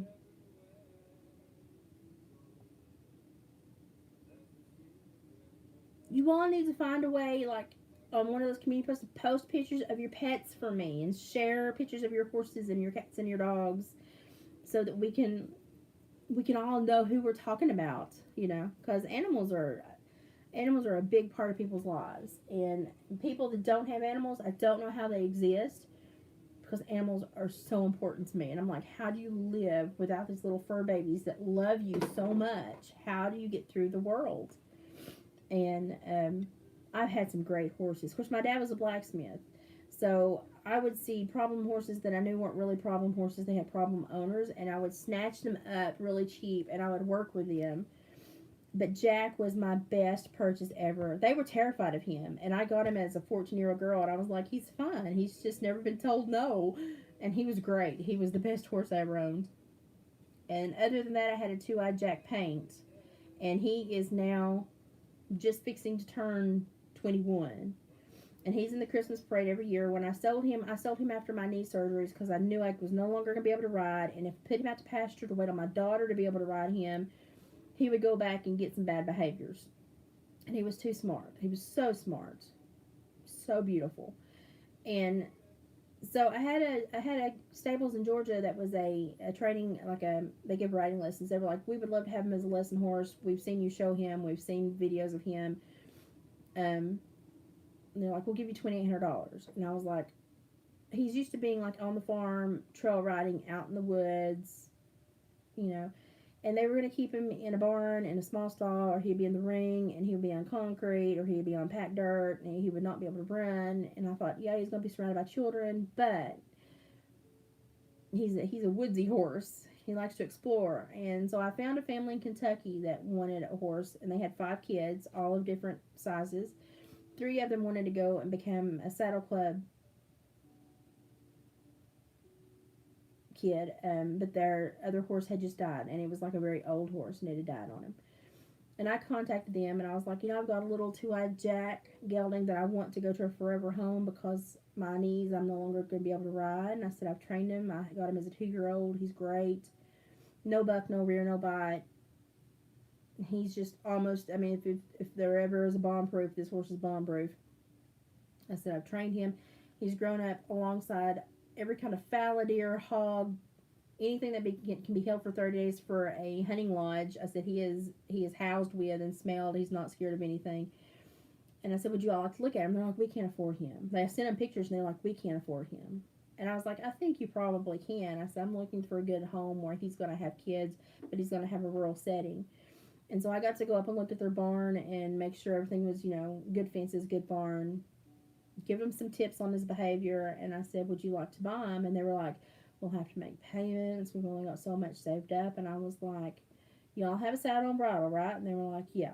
And I said, you have halters and lead ropes? Yeah, for my other horse. I said, so you really just need the horse?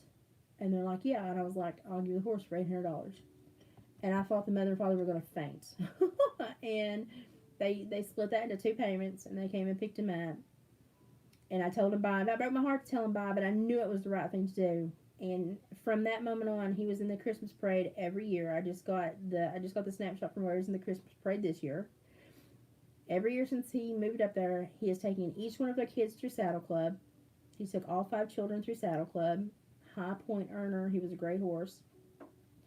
And he has been the mom's trail riding horse. And he's been in the Christmas parade in Kentucky every year since he's been up there. And he wears the lights, the Santa hat, the jingle bells. I worked with this horse intensely for 3.5 years. I could take him anywhere. And and they just have loved him. And he's just absolutely, happy as a pig in slop up there. So I still get Christmas presents from people that I trained and sold horses to. And it's so strange. I got a card the other day, and I was like, who is this from? And they're like, David was like, honey, that Cremella pony that Haley got and Jens broke out, and then that little girl wanted her and you sold her super cheap. I was like, oh yeah, the police officer family. And David was like, yeah. And I was like, oh, that was Cream Corn. We named her Cream Corn. And so I get letters sometimes and cards, and I'm like, wait, which horse is this? So it's great though. It's great to know that I did a good job. It's great to know that I was part of an animal that had such a positive interaction with so many people, and it's nice to know that everybody that ended up getting, because I used to take trouble horses and revamp them and sell them because they were not trouble horses, they just needed to be helped. And so I would get the meanest of the mean, and in 3 months my dad would be like, what was wrong with them? And I was like, just bad people, no social skills. We worked it out. And Dad's like, he's like, you are something. And of course, I grew up with draft horses, and my dad was a blacksmith, and my grandpa raised draft horses. So I grew up with a lot of skills.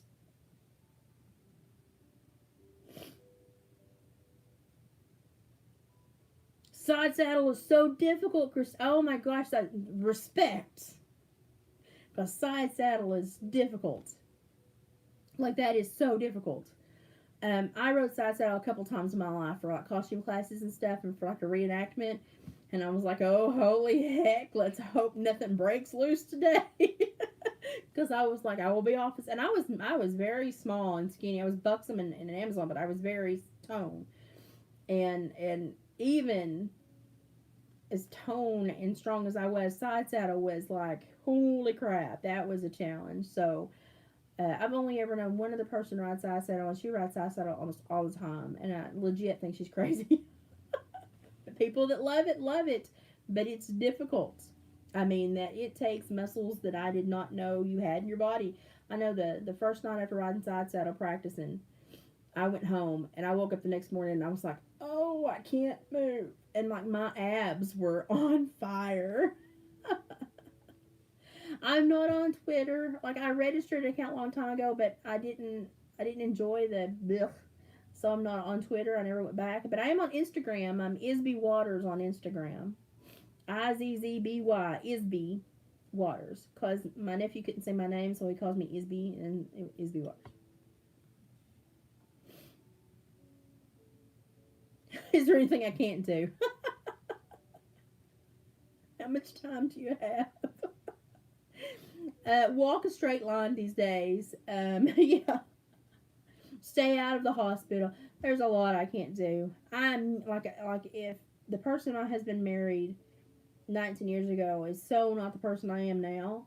Um, but we revamped our relationship and made it work because we were dedicated to each other. But I was the person that would grab the best of mall and best wood while he cut trees.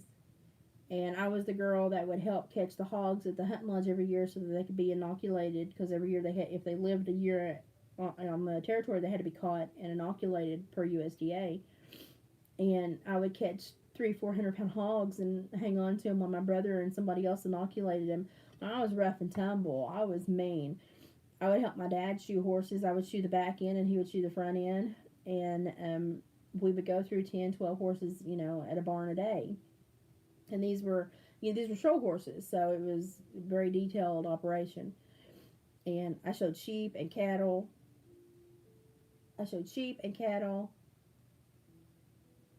Horses, and like I had my hounds and stuff. I would go to bench shows and night hunts with my hounds and stuff. So like the Cur Dogs and the Walker Association, we would go and we would do hunts like that.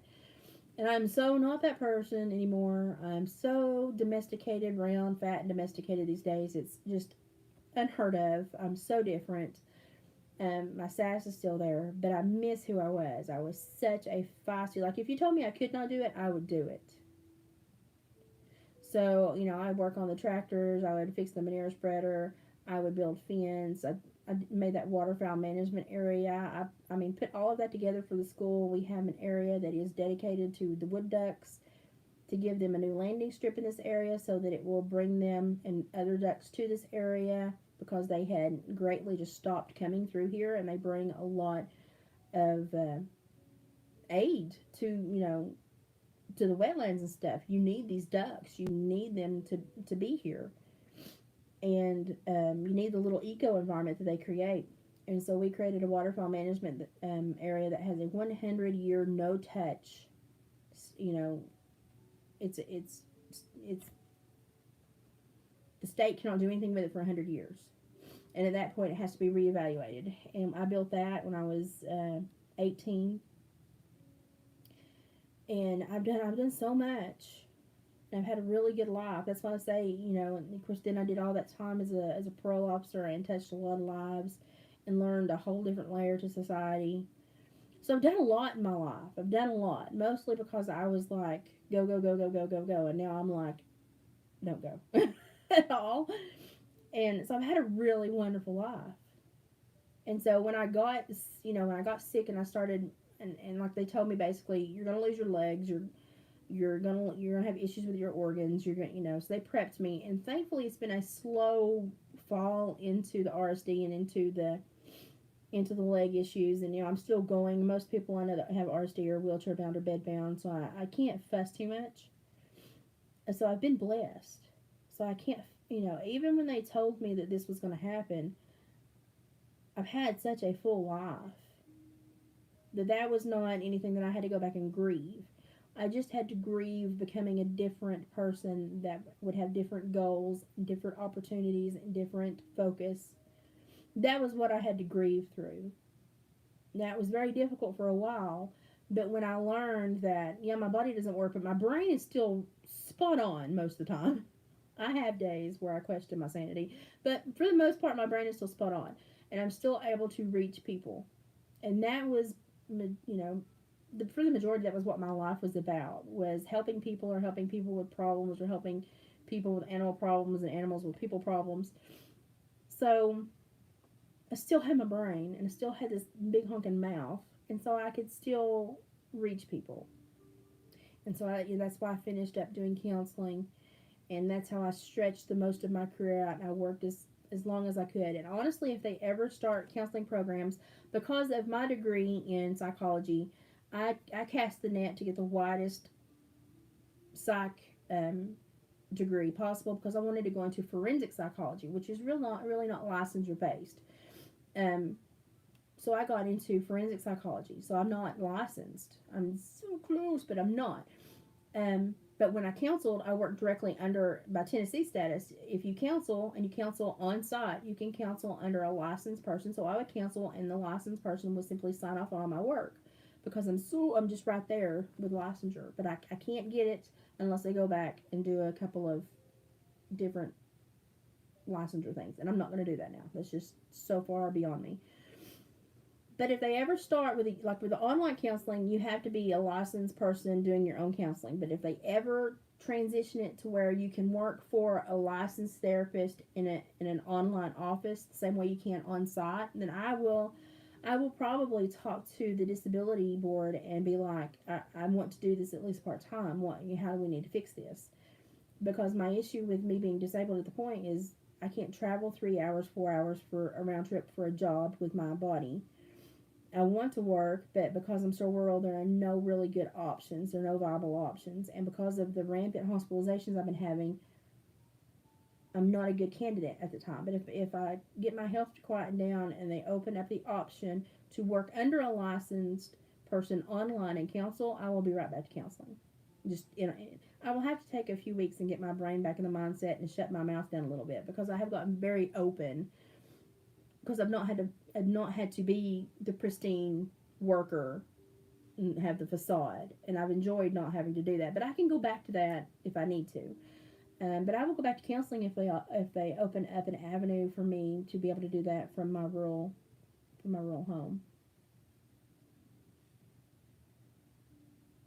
I miss counseling people, and counseling is not this big, sterile, scary thing that people make it out to be. It's about finding somebody you trust enough to tell the worst about you and realize that that's really not that bad. A lot of people going to counseling not understanding that we all deal with the same problems and we all have the same fears, and it's just learning to process them in a healthy manner. Because nobody gets away from, the fears that most people going to counseling talk about, nobody gets away from them. So it's just learning how to address them and how to talk about them. And, I've had a couple of people that, the personality, it's been a personality clash, and I've been like, you need to see a couple more people before you make a decision. I don't think I'm a great personality for you. And that's I think that's where I excel, is when I meet people that I know I'm not going to be a good match. I tell them, I would love to see you. I will see you if you think I'm helping you, but I really think you need to preview one or two more counselors before you make a decision, because I don't think I'm the greatest personality match for you. Nothing against you, but I just know how I am, and I want you to make sure that you're getting the help you need as quickly as possible without wasting money and wasting time. And how about you see another couple of people here, rotate through, everyone that works here, and make sure I am the pick of the litter. Because it's not going to hurt my feelings if you pick someone else, because this should be about you. And I would have so many people go, no one ever told me that before. I was like, it's about you. Hello, it's your counseling session. It's about you. So I will go back to that if they augment the licensure issue with online counseling. Right now, you have to be licensed to do online counseling, and you have to work under yourself. But if I could do it like they did on site, and you can work under someone on site, if they just change it to where it's on site online, but it's still under a licensed person, I will be there in a heartbeat. Yeah, hello Tennessee, get with the program. I will be there in a heartbeat. Absolutely. And I really excel with belligerent teenagers that have substance abuse issues or trauma backgrounds. So I really miss my teenagers. And it was hard for me to detach from, because I would interact with so many people. It was hard for me to detach from them. and have such a scaled back life when I was used to spending 70 hours a week seeing everybody and handling everything. So it was a difficult transition, but I did it. And I'm not going to lie, this last few years with YouTube has helped so much. And it's because of Ryan Upchurch that I maintained YouTube. I saw him crashing and burning with that girl. Crap. That Katie Noel. He was crashing and burning in his relationship with Katie Noel, and it was because she had set it up as a crash and burn because it was profiting her emotionally, financially, physically. And I just did a video because I saw him so stressed out, and I was afraid that he was going to self harm or do something stupid, get in trouble, get a charge. And I was like, nope, I'm not going to let you do this, young man, because he profiles so much like my own son. I'm like, we're not going to do this. And so I did a video. If you go down to one of my very first videos, it was me doing a, hey, Ron, this is what I see. This is what's going on. This is what she did. This is why you're feeling this. This is why your fans are having this reaction. And you need to be careful. And matter of fact, we still pick on each other. And he made a song. He did a song and released it with, released a quip of it talking about women and picking the right girl. And I told him, and not picking the wrong girl. And if you go down under the comments, you'll see me, and I'm like, hey, Ron, let's just call this the Flamin' Hot Cheeto song. He's like, okay. Because I told him, for months, he and I went back and forth. And I said, you're going to have to stop picking these Flamin' Hot Cheetos. You want salt and vinegar. But you go in and you pick the Flamin' Hot Cheeto. And he's like, I don't know what I'm picking. I don't until I get to know him. And I'm like, I was like, when you go in and you see that Flamin' Hot Cheeto package, it warns you, right? There's flames on it. It's bright colors. And the salt and vinegar is subdued and calm and doesn't scream from the shelf is out. He's like, oh, yeah. I said, packaging matters, right? And he's like, well, yeah. And I'm like, it does in women, too. And so he started thinking, and I'm so proud of the relationship he's in now. He does stuff every once in a while, and I'm like, excuse me, son, where'd that come from? But I really enjoy him and his music and his creativity. And I look at the relationship he has with Bethany now, and I'm so proud of the changes he made in order to have a quieter, more substantial, and happy life, as opposed to running amok and having all this wasted energy and all this celebrity, but having no substance to his life. He's made a lot of changes to have that substance and to go back to his foundation, which is simple, country boy. And I said, if you lose that contact, you're going to lose yourself. And so he's made those changes to, create a better foundation. And he's just knocking it out of the park. I mean, he's a celebrity. He's going to have issues because people want to take him down. But for the most part, he has created a life that is much more fruitful, much more calming, and much more beneficial to him and the way that he functions because of his ADHD. And he talks openly about that, about his ADHD. And I would not change him for the world because while some people see that as something that's wrong with your brain, I just see that as a magical wiring system that if you can learn to harness its power is amazing. Every brain is different. ADHD brains are just a little bit more different than most, but the things that they can do if you harness the power correctly is magical. And so it's not something that subtracts or takes away from your ability to function. It actually can create great things if you learn how to harness it properly. And that's just what he had to do. He was at that age to where the hormones and the energy and the anxiety and life, it just created a perfect storm, and he had to take a different vantage point and deal with it as an adult as opposed to a young adult which was struggling. He had to transition into adult land and learn to deal with things in a different manner. And it took us a year and a half to talk through it, but he's doing really well.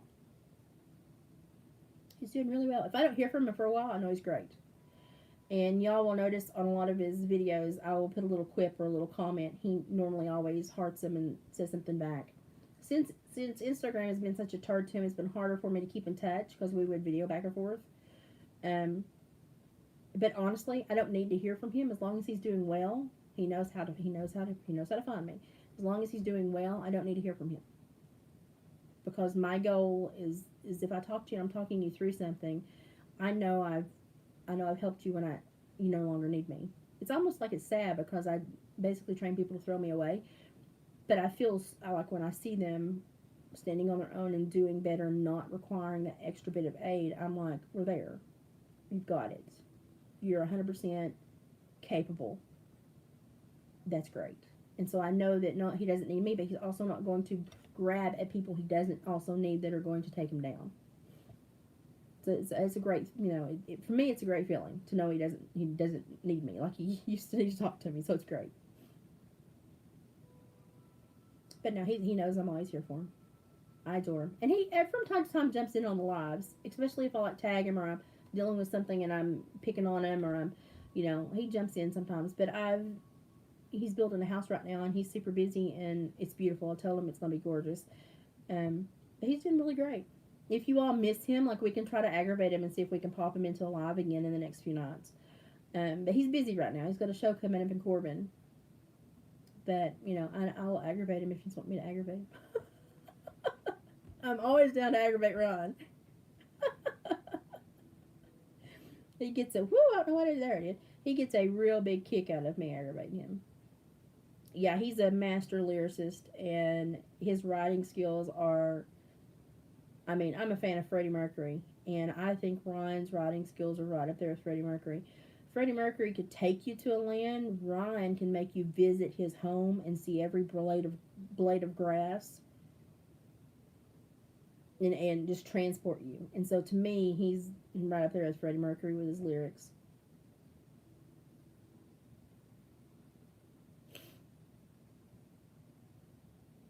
Did you see what I did to? I did the Napoleon Dynamite dancing to Window of Time the other one of my videos a little while. It was right before I got sick.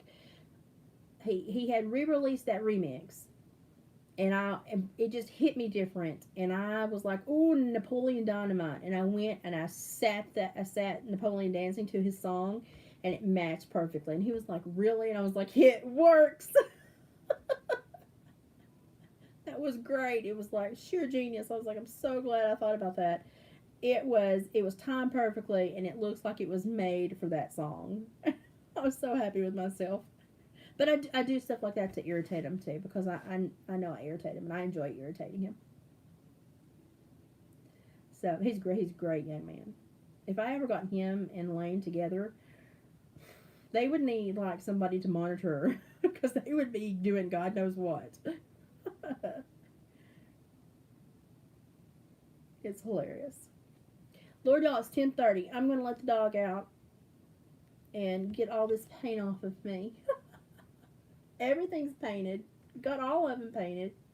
We're gonna distress them tomorrow and then seal them tomorrow evening. I may make a video, and take pictures and show you. Probably won't go live tomorrow. I've got too much to do.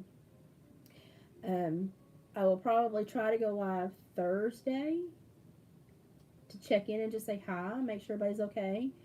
And then I probably will be going most of the weekend with my children, enjoying my kids, because it's very rare that I have all my babies for Thanksgiving and Christmas. So I'm going to enjoy it. So I'm going to have a house full again. And they're very camera shy of it. I will have plenty of people around me this weekend, so I'll be in good hands. Priscilla, I love you too. Let me know when you get your stuff. It now is going to the P.O. box. I guess the Lord heard our conversation and was like, stop.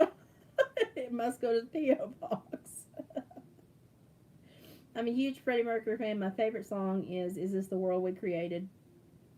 That has been my driving point since I was 14 years old. That song has meant everything to me. So, but I'm feeling better. I'm bouncing back. Energy's better. I've still got some snot to deal with, but I think that's just the time of year and it's just going to stick with me. But I love seeing y'all just like jabber away in the comments, and like, to know that you all have separate friendships that do not bank on me, and I love it that we come together as a tiny little family and enjoy each other's time and crafting. And I'm going to try. It's my hope after the holidays to get back to my more structured educational or funny videos, so that you can come check in and watch a 5 to 15 minute video, as opposed to have to sit with me for an hour and a half. I know you enjoy it, but I think a lot of people would rather do a something that they can check in and show their friends and be like, oh, that was hilarious. So I wanted to get back to my educational or funny videos that are shorter. They're a little bit more in depth for me because I have to edit and do some stuff. But I think they're handier for you all, especially when people are trying to learn who I am and learn the channel. So I'm going to try to get back to that since I'm feeling better. And Lord, if we can just all make it through Christmas and New Year, won't that be a blessing? Because it's and 2022, it better be a good year. I need a good year. Please, Jesus, give us a good year. And I'm just going to try to go forward in the new year hopeful and and stay aware. Keep, and that's what I ask you all too. Stay aware, ask the big questions, watch out for people that want you to be in an emotional, fearful, or hurting place. Do your research, pay attention, go outside of this nation for your news. Take care of yourself, do for you. Make sure that you look out for you. Cover your own butt first.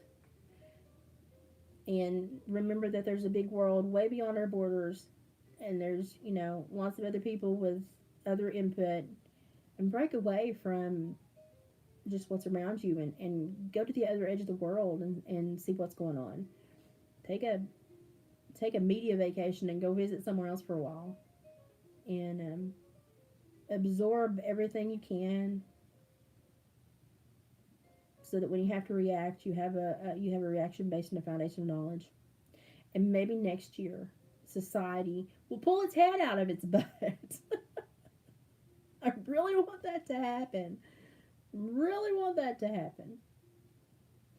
So I will try to visit once more before Christmas, but I hope every one of you have a very Merry Christmas. And I hope that you at least spend it with people you love. It doesn't have to be your family, just people you love that you feel respected and that you feel happy with. And take care of yourselves. And of course, if you need me, email me, watersworkload@gmail.com. If you need me, if you need to brain vomit or vent or have an issue, email me. I try to check my email 1 to 2 times a day. And if you just need to vent to somebody, email me and I'll be here. But try to have a good Christmas. And I'll check in Thursday. And then after Christmas, it's going to be back to the educational, shorter videos that are a little bit more like theatrical and planned, but really good to share and help people kind of grow the channel a little bit. So, I'm going to let Oscar out. He's looking at me like, lady, I got to pee. I'm going to let the dog out and clean up and go to bed. We'll check in on the trays tomorrow. I love you guys. Have a good night. Take care of yourselves. I'll see you in a sec. Mama Liz going to wash off the paint. Bye.